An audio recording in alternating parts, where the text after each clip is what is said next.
How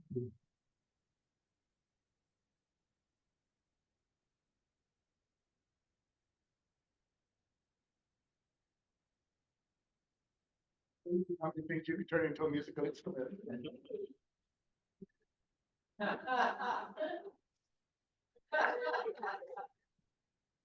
But of course, that's how we all came into the world, isn't it? We all came into the world, we all became synchronized to one another through.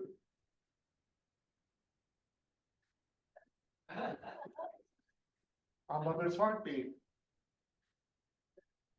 You know, that links all of humanity. Could you imagine if one of us turned out to have a mother whose heartbeat was this? But, but it's roughly, we're all within a meter. It synchronizes us. It synchronizes us. So I begin with this. Well, first of all, Wanakisuk. For you, all those of you who don't know that as Wampanoag, that's how the pilgrims were greeted. In other parts of Wazalito, if we're going to be thinking about Choctaw or Kauai. And or if you go a little more south, it's Bashkuali, it's mine. But of course, given the country we're in, it's a good idea sometimes to greet in the indigenous languages. I could also add Hotep, which is, of course, from ancient East Africa. Eventually, the place became a colony of Greece and Rome. And, the colonizers like to change names, so they changed it to Egypt, but it was Kemet. But of course, then there are others, such as, for instance, Shalom. And Shalom, and it's interesting, a lot of ancient words are so connected because Shema, Shalom, Shlomo, a lot of those names are connected. They're often translated as peace, but it's more complicated because it's not about saying, walking up to somebody saying, look, I'm not going to beat you up. It's actually wishing something on, for another human being, right? For them to have, in effect, a good life. Okay, and of course, in Arabic, it's Assalamu alaikum. We could also think through from, for instance, Nepal through to Vanika, which is Tamil.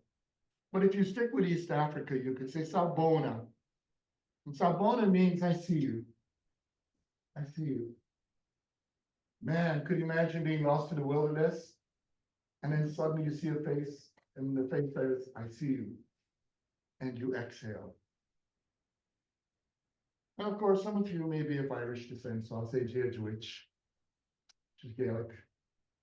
And we could keep going with Buenos Tardes, Bom dia, because I know there's Brazil in the house. And bon après-midi, alors, c'est en français aussi, monsieur. And of course, because of limited time, the problem, of course, with so many languages, if I just keep saying hello, then I have to say goodbye. So, first, Yishet, I thank you, Yishema, and this community of Seventh-day Adventist philosophers for inviting me to present the James L. Londis and Family Lecture. Thank you for giving me some background. Of course, it is very rude to accept a lecture without researching the namesake. So I did look up the Londis family. I have to say, it left me with a deeper respect. I mean, I knew this is not a community who would just give somebody gives you money, you're just going to take it and give a name. You're individuals, it's clear to me, of integrity. So I said, if you're going to have a name lecture, I think there's something special about this person. And I was right. That Londis has committed his life to caregiving and its importance to his conception of his faith exemplifies the ethical dimensions of the honor bestowed upon me in being selected to give this lecture. So what I'm saying is I'm not here perfunctorily. Okay? For me, this is actually deeply moving. I'd also like to thank the generosity of the commentators, right, in the Spectrum series that had reflections on freedom, justice, and decolonization. So I'm going to name you out. Okay? Moses Estrada Alvarez, Marlene Ferreras, Murray D. Jackson, whom I got to meet this morning, Zheng Yi, got to meet, and of course, Yishen Ma. And I gotta tell you, also read them, and I've heard a lot of feedback from across the globe. One problem of doing anything with me is, there are only two places on the planet I've not been, Greenland and Antarctica, but I'm working on it. However, what it means is if there's something going to be posted on what I'm doing, there are people who, would write notes about it. So, Spectrum has been, there are people that are tapping into it from Japan to Argentina, through South Africa, Senegal, etc. But the great part is the care, the nuance, the beauty, just the subtlety, right? The honor of true collegiality exemplified in those readings, right? But also what I love about them is, when people write on you, there are some people who are thinking, get him, her, or them right. And I'm not so much interested in people who get me right. I'm more interested in people who read me in ways that I learn something about what I'm trying to do and what they're doing. So I thank you all, not going for, blind ideology and precision, but instead going to bring your insights into it. And I did learn from them. Okay. Now, as I always say in the first sessions of my classes, a professor or researcher is someone who has fallen in love with learning, right? To the point that they continue to do so, even if it means learning through their continued research. It is funny. I don't know how many of you, how you often introduce your courses, but I always introduce my courses with a discussion of what's a school, what is education, and what's a professor.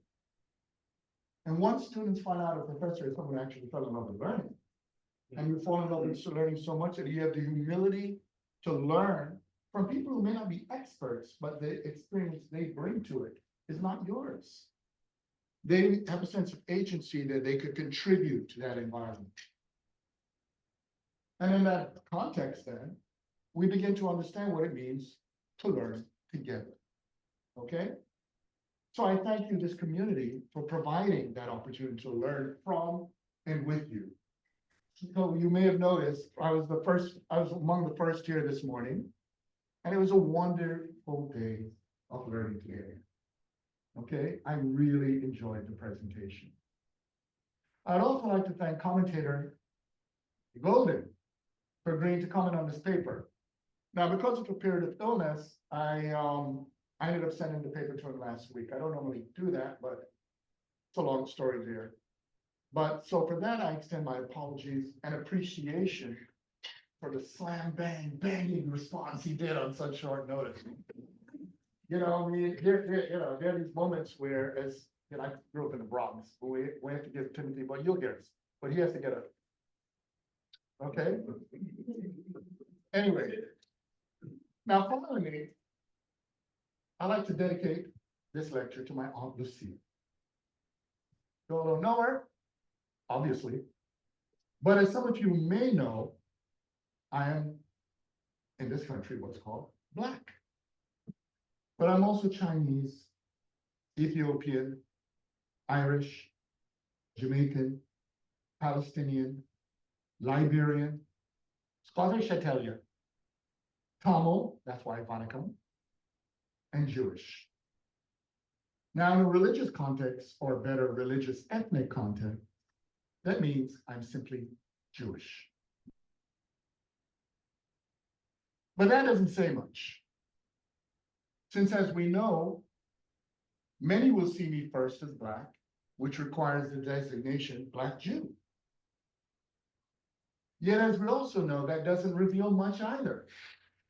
After all, most people think their Jews are the Jews. Just as many people think their Blacks are the Blacks. You got to worry when that definite article comes before you. In North America, Ashkenazi Jews are normative.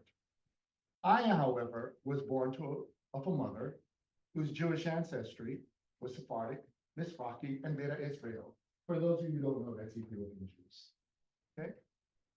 My Aunt Lucille, however, was from the Sephardic line, and my Sephardic line was Irish. All right, so her mother's line was Irish. Okay. My Aunt Lucille, with whom I was quite close, was born of a black Sephardic woman from a Sephardic Irish Scottish Tamil mother and an Afro-Jamaican father. That means she was for many simply black, as I just related. For many black Jews of faith, there weren't many welcoming institutions in the Anglophone world. Some of my relatives found refuge in Masonic temples. A lot of you don't know this term, but a lot of the Masonic temples had Jews in them, and particularly the Prince Hall ones. A lot of those blacks were Jews. Others were welcomed in synagogues, ironically in the UK. So it's funny, you know, maybe not tell you to go to synagogue in the colony, but you go to the metropole and they're like, yo, you're Jewish, come on. It's very strange. Anyway, my Aunt Lucille, however, found a home among the Seventh-day Adventists. The rituals afforded a welcoming environment for someone born Jewish, but needed community with familiar observances. I will leave it for the audience to address the paradoxes of faith in which there was a long history of Jews who found homes among certain Christian communities. That's a longer story. A lot of people don't know this about the New Orleans Jewish community as well. It's, you know, today people simplify people in polar opposites and stuff, but actually our histories are more fluid. Okay? Anyway, so I thank the Seventh-day Adventists who provided my beloved aunt a place of belonging, a spiritual home. Again, it is in her memory that I did this lecture. So you could see for me, this is a double meaning, right? Right, when Yishan contacted me, I was like, oh, yo, of course. And part of that, and we had a wonderful conversation, and he got to learn more about why. Now, the United States, perhaps more than any other country, is one in which the word freedom, gotta do scare quotes, freedom, stands as a beacon of national pride and aspiration. If not in the eyes of some, fulfillment. Yet, as is well known and often denied, it is a country whose technologies of and investments in enslavement are hallmarks of its history. I know this is a country where people talk about freedom so much, it almost gets boring. Yet at the same time, its technologies of enslavement, the devotion devoted to the rigor of enslavement abounds. The hypocrisy of slave owners fighting for national independence in the name of freedom should seem obvious to most, but rationalizations, as many of us already know, abound, especially in societies built on bad faith.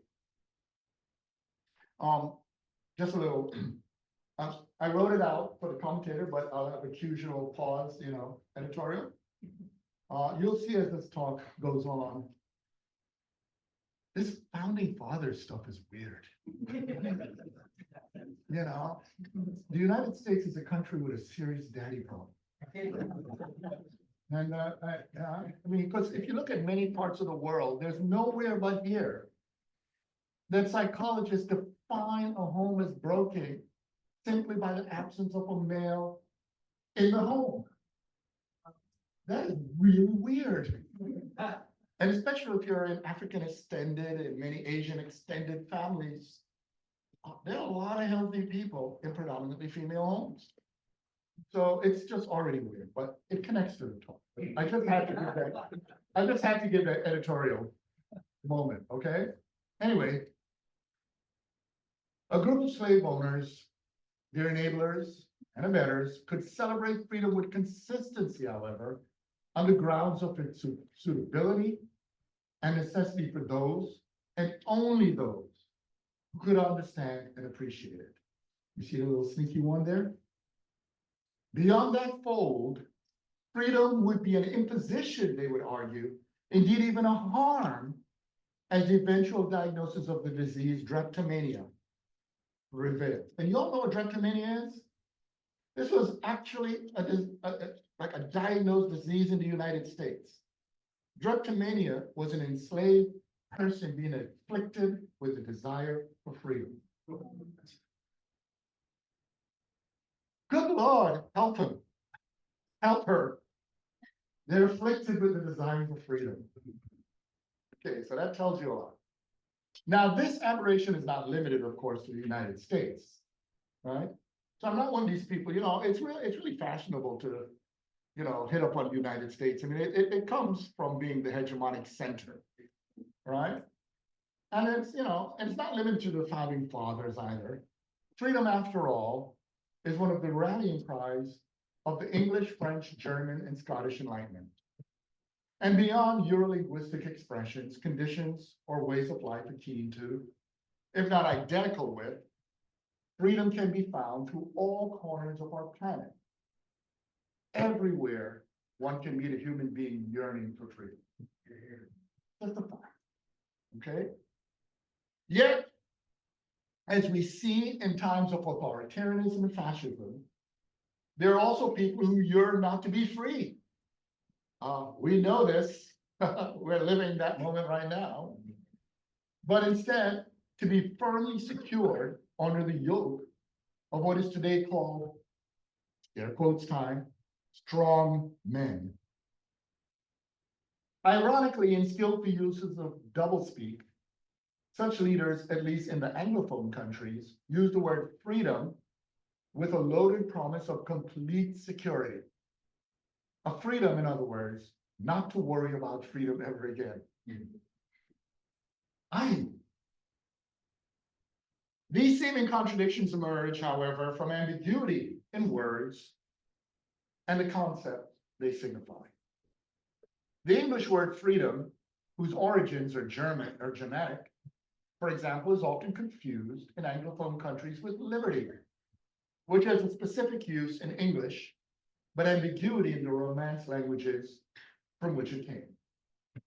In French, for example, liberté means both liberty and freedom. So our Romance language cousins have a similar problems. They're using one word with two meanings. Context, however, reveals the difference in each language. Although in English, we have the advantage of having two terms. All right. This is a longer editorial time. There's a lot about purity in Anglophonic racist societies, but English is a creolized language. It's marked by the mixtures of so many languages, and that has been to its benefit because it gives more nuance. Anyway, yet the archaeolinguistics and etymology of these terms reveal much. The Germanic roots tell a story not only of being released from bondage, we're familiar with that one, but also one of loving as its clear connection. Okay? That connection is to the word friendship. And a lot of you all didn't think about this. Maybe you have, but the word friendship and the word freedom are connected. These connections also are with truth. The kind that one offers to one whom one trusts, or is at least willing to trust, as in the case of being frank. And yes, the Germanic word frank means freedom. It's one of the reasons I love the novel Frankenstein. A lot of people miss that point. It's actually a novel also that's a meditation on freedom. As a keynote is not a place for a treatise, you will be spared. I will proceed from this point on with a summary of reflections that I hope will be useful to this audience of philosophers and theorists. Now, I gotta say, when I say philosophers and theorists, it's because, to put it bluntly, this is a theoretical matter that transcends philosophy. I don't think philosophy has the answer to everything, okay? In fact, if I were to think that, I would be what I call disciplinarily decadent. Reality is greater than our disciplines.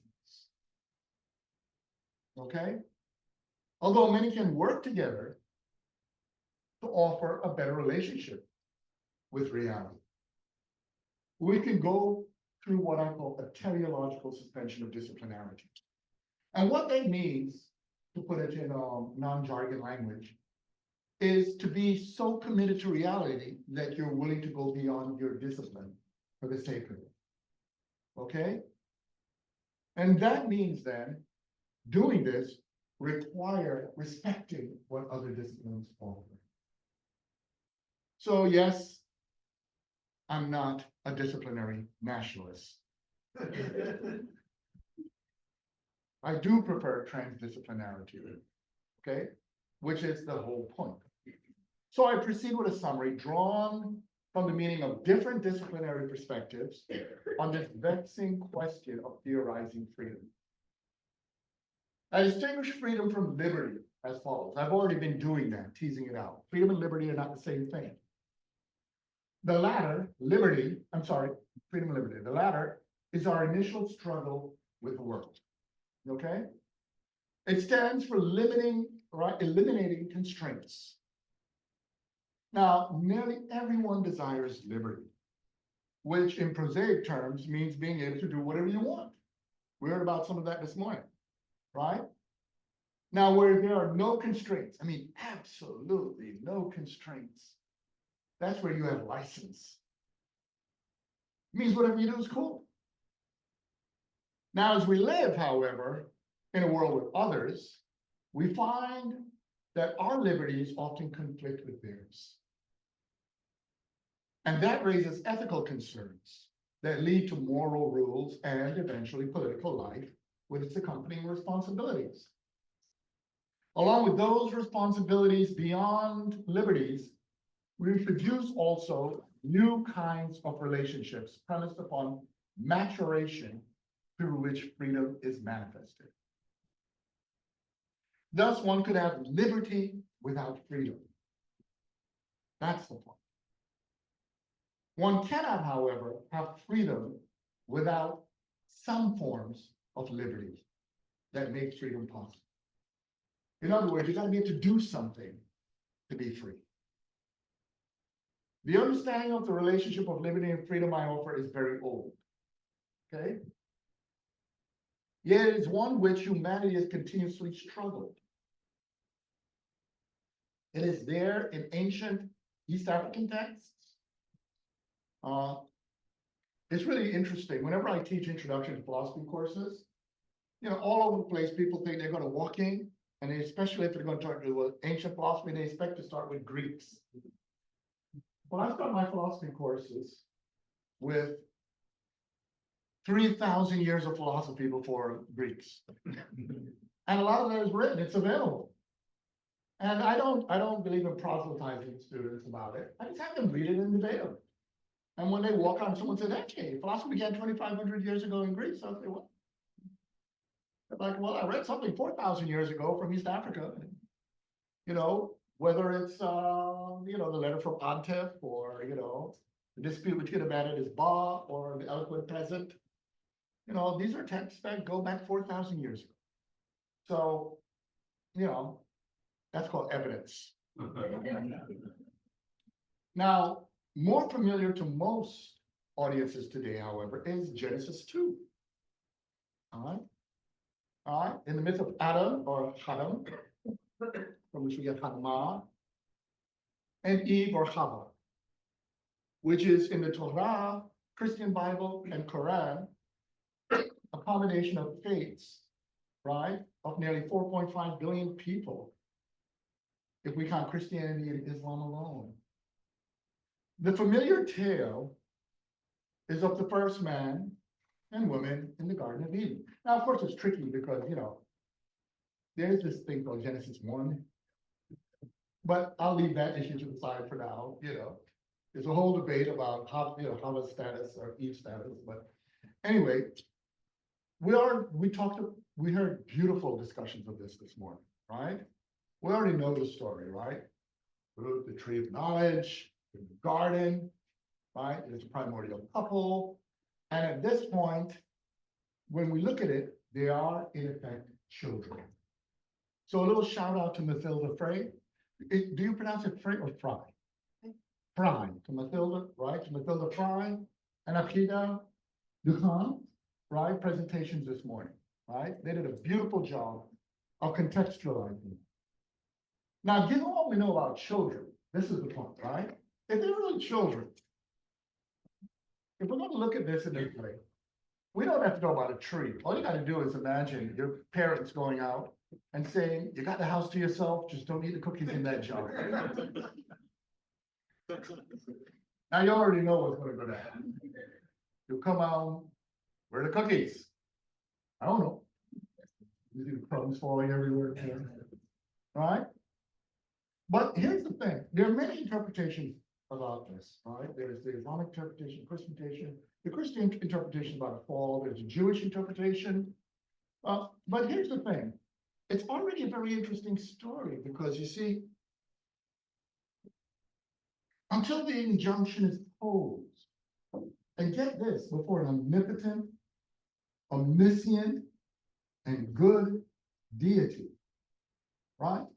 The moment this injunction is imposed, something has to arise in their consciousness. And what arises in their consciousness, the primordial couple, is they have the ability to obey or disobey this all-powerful deity. Now, you really got to think about that. I mean, it's already wild when you look at the cosmos and see the Milky Way and know somewhere out there this giant blue dot that's our planet. And even if you fly to the planet, you can't even see us. We're these tiny little specks of dust on the planet. And that little speck of dust has the ability to disobey God. I mean, a lot of people, there's so many things that people just casually think about, but I find that awesome. That is extraordinary, all right? Even if they obey, the point is they could have disobeyed. And so something profound is going on. And what is going on is they have an encounter with the responsibility for their actions. Okay? Now, if you read this as an allegory, all right, the Adam and Eve story illustrates humanity's transformation from an initial condition of liberty, because they can do whatever they want, that boy, to the responsibilities of freedom, which is, no. You're responsible for what you do. There's an existentialist dimension to this story. One could ask, for example, whether they were properly human before the injunction was posed. They were definitely biological. But what's going on here, right? Without such awareness, they were in effect like many other creatures and living phenomena, although the Islamic reading focuses on their capacity to know the name or the names of things, which is an ability they share with the divine, right? So in the Islamic reading, actually, they're above angels. But this is a more complicated thing. That, however, would not affect the existential point, which is the realization that the ability to choose to disobey or obey on the basis of options available to them is theirs. That's just it. That's just the reality. Now, this power is the ability to make things happen with access to the conditions of doing so. That's what power is, right?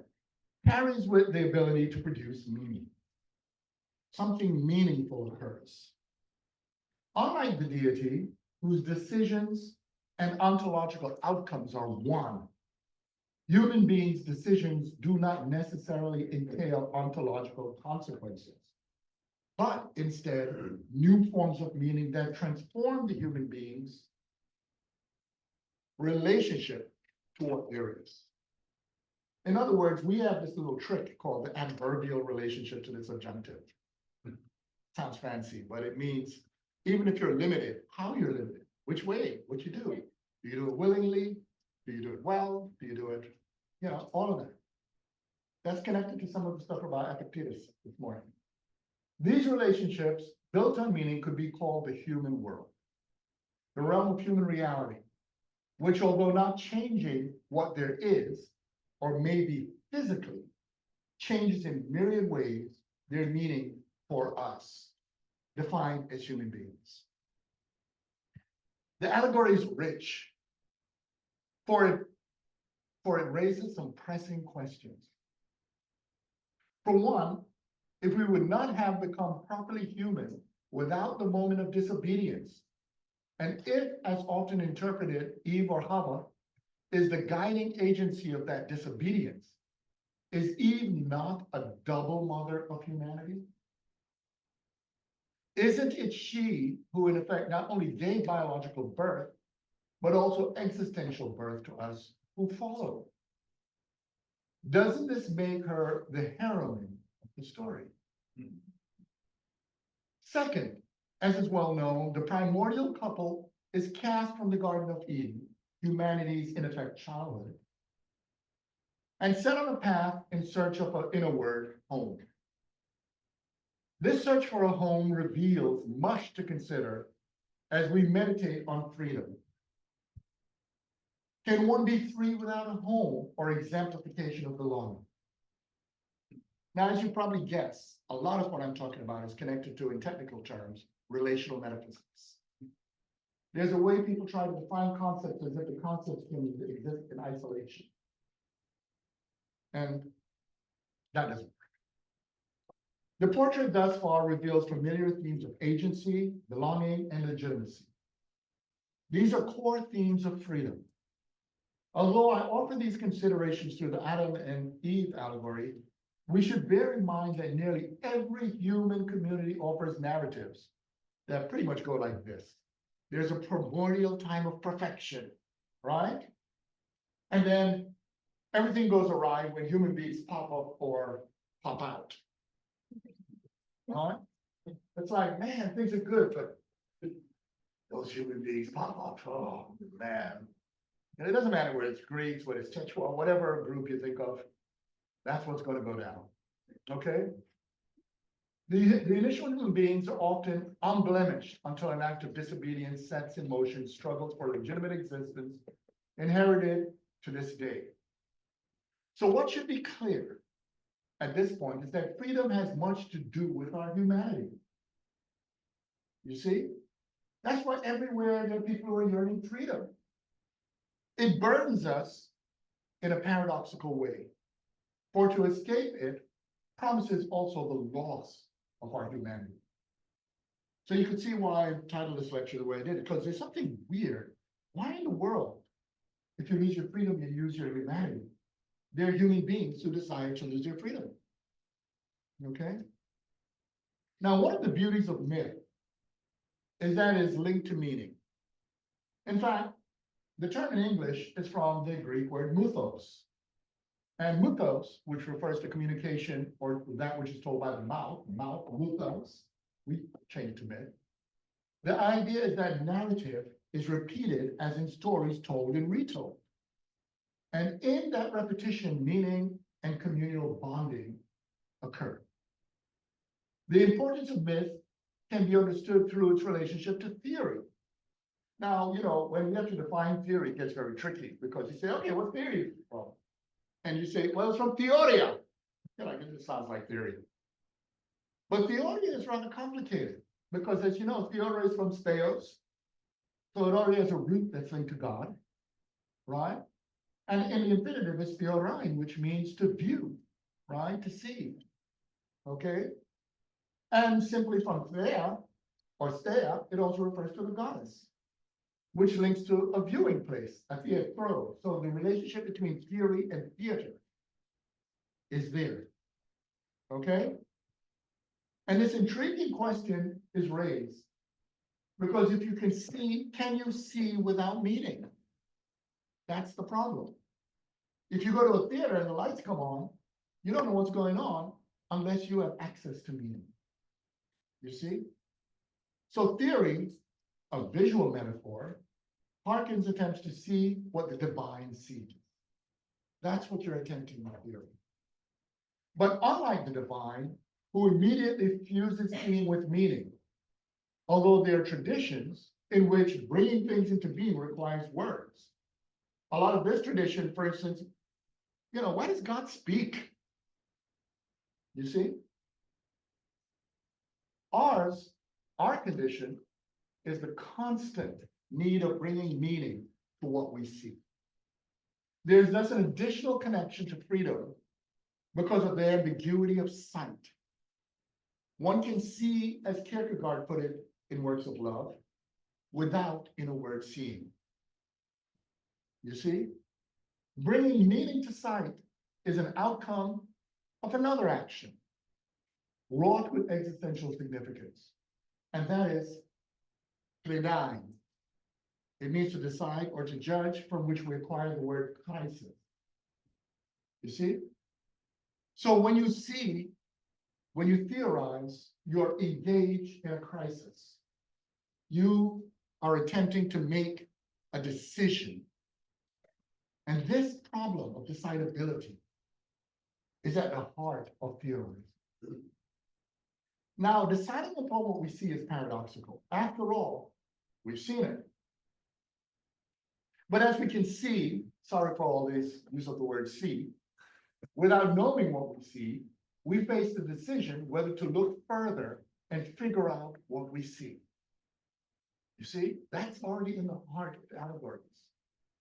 This situation of seeking meaning in what we see is a crisis that occasions epistemic responsibility. It calls for us to decide. That decision is an action, but also exemplifies narrative or speech when exemplifying meaning. Now, the search for meaning is not the problems of philosophy alone. I've already said that philosophy by itself doesn't give us the answer to everything.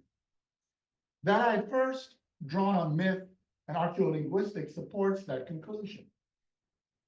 The journey crosses many disciplines and methodological frameworks, including psychoanalysis and developmental psychology, and their meeting with, as well, phenomenology and sociology.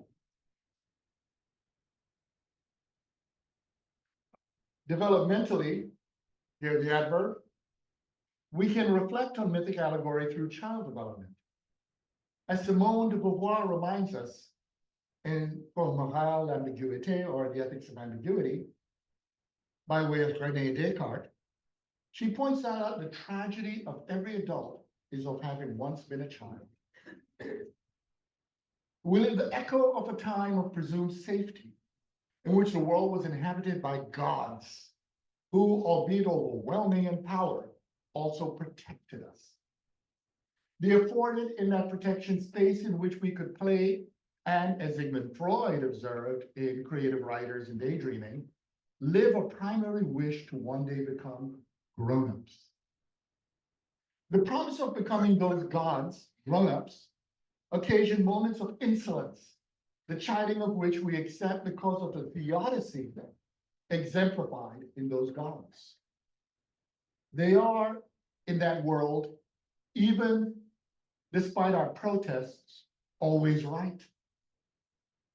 Despite being corrected, at times even abused, we enjoy the liberties of what childhood affords, which is sufficient room to be relieved of responsibility for our actions.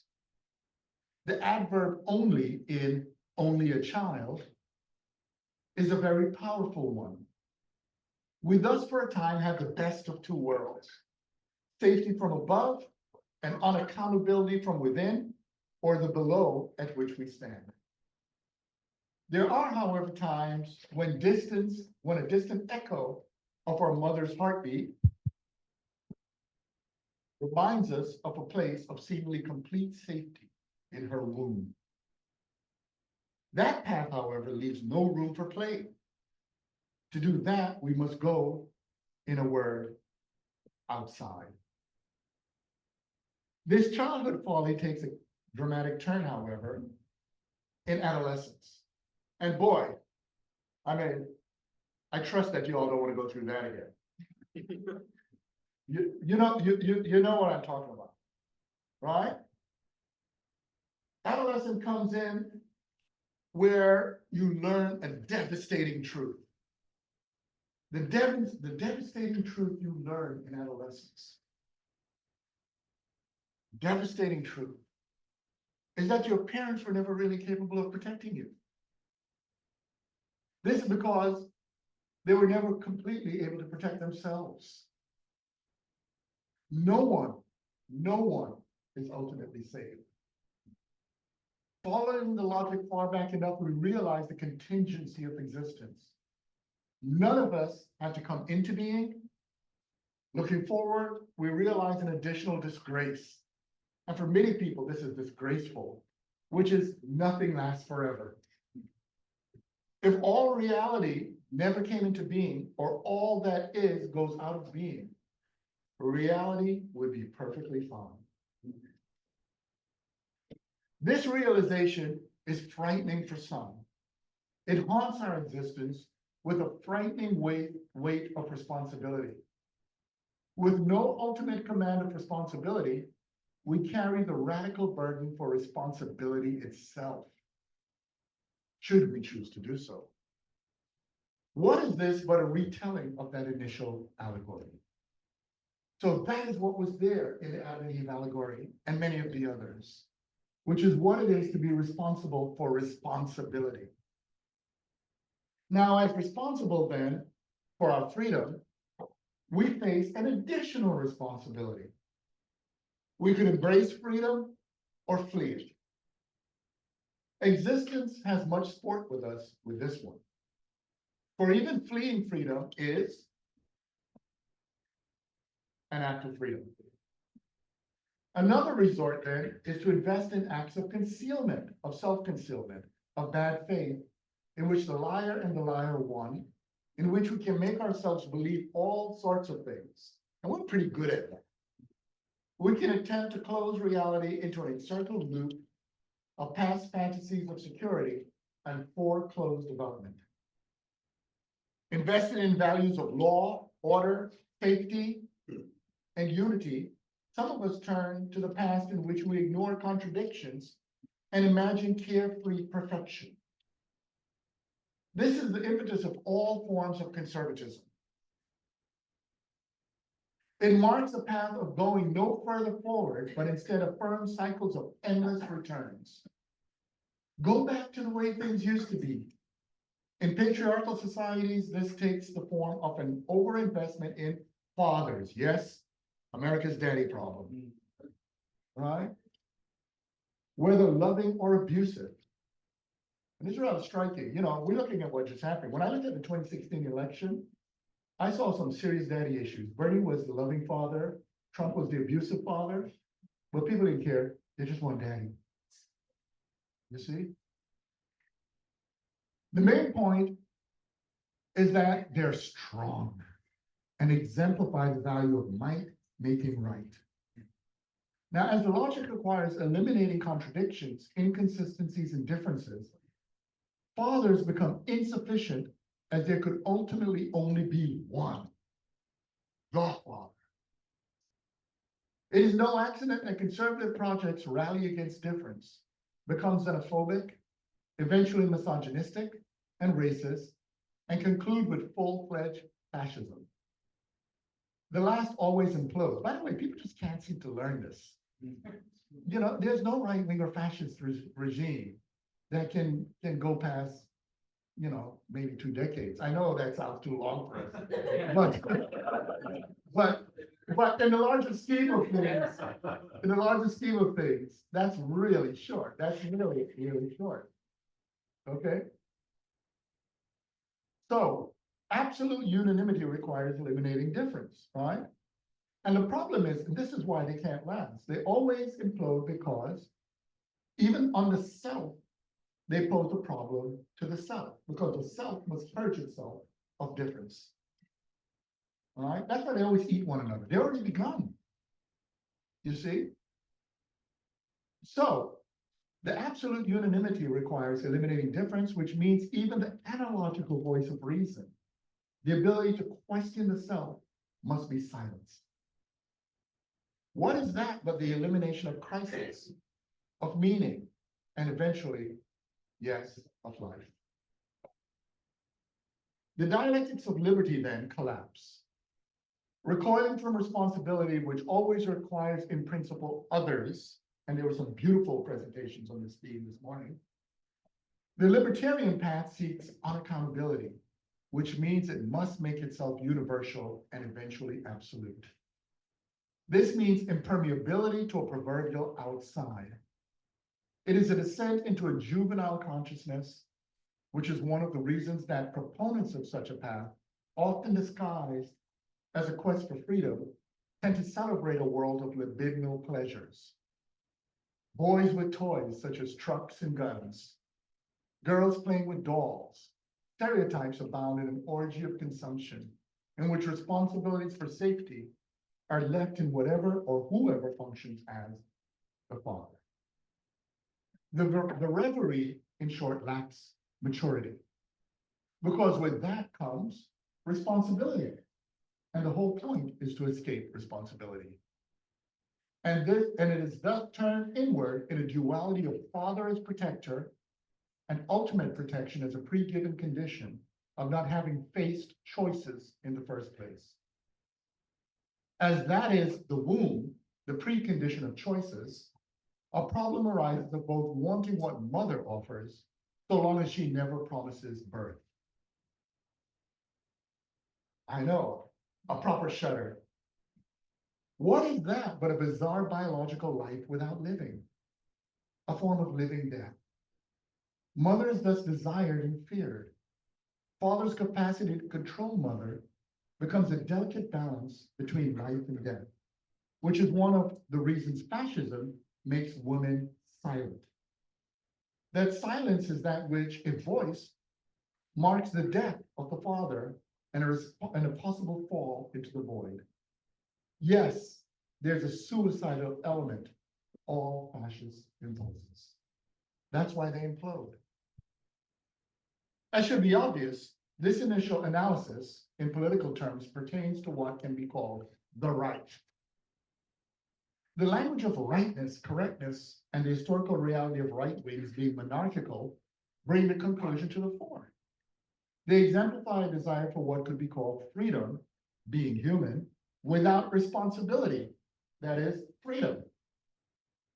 The contradiction is resolved through understanding that it is in fact a desire for liberty without freedom. This insight is not only in myth and psychoanalysis, but also some of the greatest political thought, of which Jean-Jacques Rousseau was among the most insightful when he declared in The Social Contract that we are born with liberty, but are everywhere in chains. Most English translations state born free, but the analysis thus far shows that's incorrect. What Rousseau showed was that the chains, society, ethics, and political life are in fact conditions of possibility of becoming truly free in the form of living worthwhile lives of meaning among our fellow human beings. Many others, from Hegel to Marx, to Rosa Luxemburg, to Jean-Paul Sartre, and Simone de Beauvoir, to Frantz Fanon, saw these distinctions clearly. We needn't stay in the tradition, in that tradition.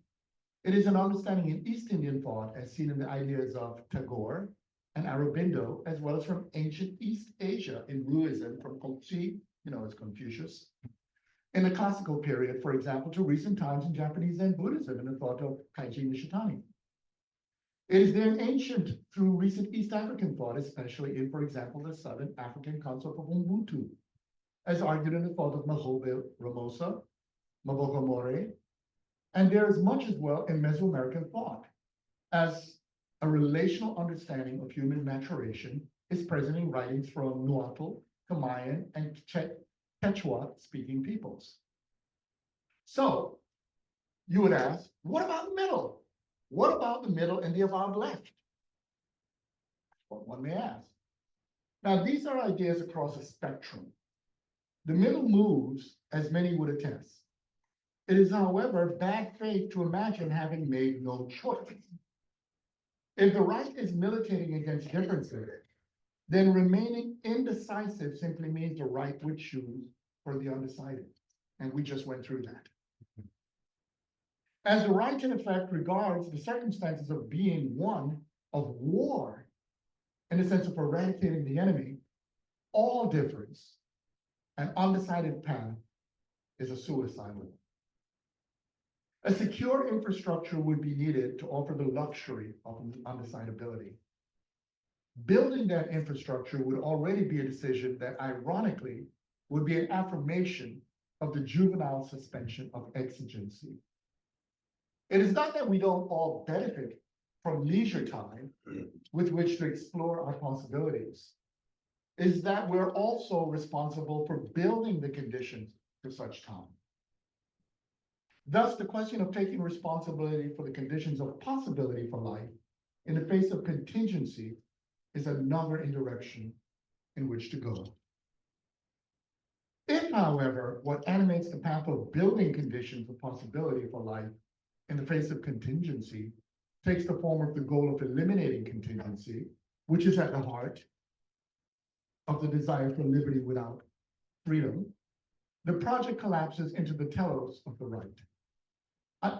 This is a fancy way of just saying there are people who avow being against conservatism the right way, but their effort to have a permanent solution is right wing. That's the irony. We are in a period of a right wing, left wing. A puzzling feature of some currents of contemporary leftism, for instance, is a heavy moralism that echoes much of the language of the right. The notion that one can eliminate an opposing force and in doing so inaugurate a permanent paradise is, as the analysis thus far concludes, infantile. What then should we consider if we are not going to fall into such traps? To begin, a clue is in the portrait of childhood and juvenility. It is crucial at the moment of realizing there are no gods to save us, to take on the difficult task of building a world suitable for adult life, which includes the cultivation from childhood into maturity. This understanding requires a transition from the pleasures of childhood into the joys of adulthood, right? Adult life and the responsibilities that entail. Now, when I say joy, I put in quotation marks here, right? Because joy and folly are not identical. It is one of great risk. Joy is a risky activity, since it requires being connected to others in a way that is also intimate and, in psychoanalytical terms, erotic. Now, a lot of people confuse erotic with sex. They're not the same thing, right? They're not the same thing, okay? Sex is mechanical, blah, blah, blah. Erotic is intimate, so even language is erotic, because the location of what I'm saying here, or what any of you say, it's simultaneously in us, between us, all around us. That is erotic. It acknowledges our humanity as not closed, but an ongoing project of taking responsibility for existence with, instead of against, one another. In this regard, there are certain themes of freedom that emerge instead of a single closed conception. One of them is that freedom is connected to a form of value that could be called dignity. So you can see as I'm spelling it out, the error is people try to talk about freedom as if they could find the one thing it is. No, there are multiple variables involved in freedom. One is not free if one isn't worthy of freedom. But to be so requires valuing others' dignity, since together we share responsibility for the world in which we live. Another involves understanding that treating ourselves and others well requires building institutions in which there are options by which choices can be meaningful. Building such options is political work. It empowers us. Destroying such options reduces possibilities of meaningful choices. When options are severely limited, choices can only be about one's body.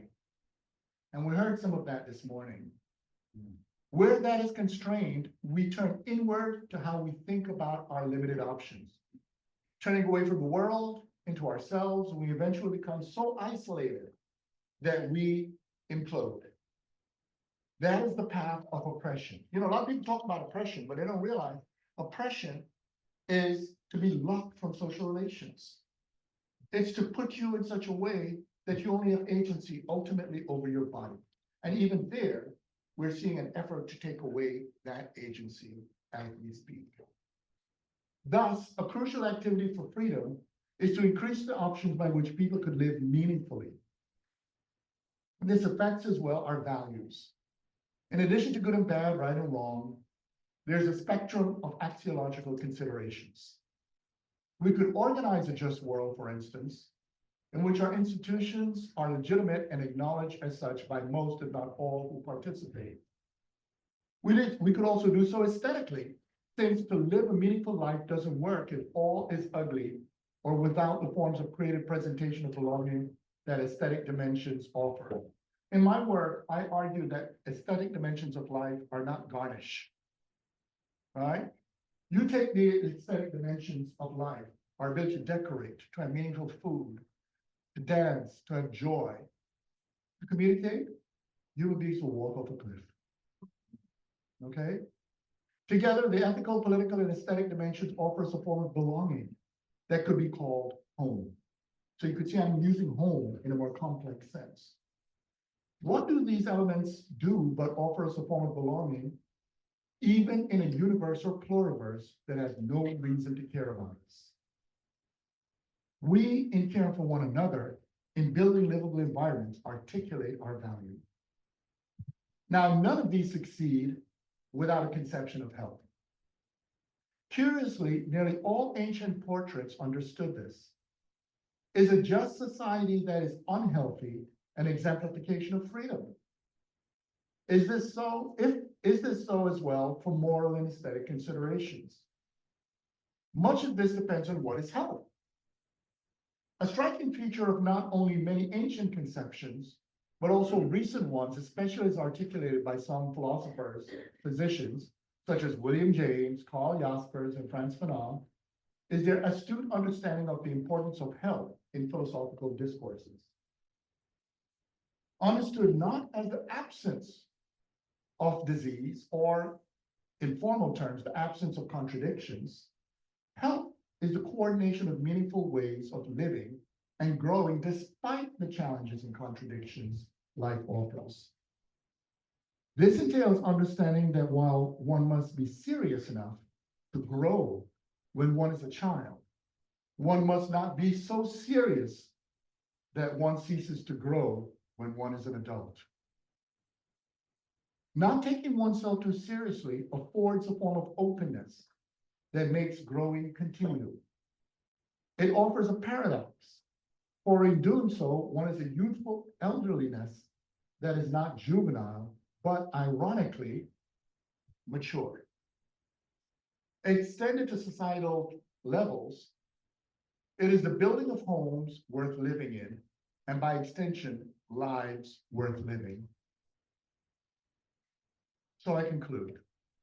Today, we, as so many before us, face many challenges. Ours, however, carry many implements of our annihilation.